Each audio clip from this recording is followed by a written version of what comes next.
নমস্কার বন্ধুরা, নমিতা কুকিং ওয়ার্ল্ডে আপনাদের সবাইকে স্বাগত। আজ আমি আপনাদের কাছে শেয়ার করতে চলেছি লাউ দিয়ে মসুর ডাল। এই দেখুন মসুর ডাল নিয়েছি, আর এইখানে লাউটাকেও কেটে নিয়েছি। ডালটাকে ভালো করে ধুয়ে এখন সিদ্ধ করতে বসিয়ে দেবো। লাউ ডাল খুব খাওয়া ভালো, পেট ঠান্ডা করে, আর মসুর ডাল দিয়ে তো আরও ভালো লাগে। ডালটাকে ধুয়ে এখন সিদ্ধ করতে বসিয়ে দেবো। এই দেখুন এদিকে কড়াই বসিয়ে দিয়েছি, আর ডালটাও ধুয়ে নিয়ে চলে এসেছি, বসিয়ে দেবো সিদ্ধ করতে। এই দেখুন ডালটা দিয়ে দিয়েছি, এবার লাউটাকেও দিয়ে দেবো, একসঙ্গেই সিদ্ধ হয়ে যাবে। লবণ দিয়ে দেবো আর হলুদ দিয়ে দেবো।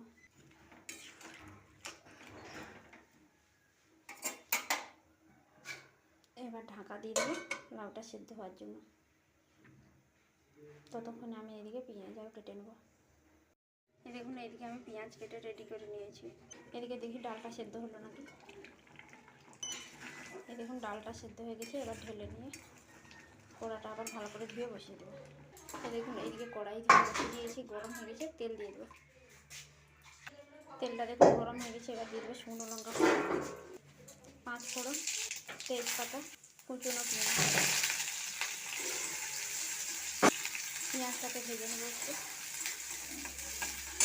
এরপরে দিয়ে দেবো টমেটো কুচি, থেতো করে রাখা রসুনটাকেও দিয়ে দেবো। সব কিছু এবার ভালো করে ভেজে নেবো। লবণ আর হলুদ তো সেদ্ধের সময় দেওয়া আছে, আর দেবো না।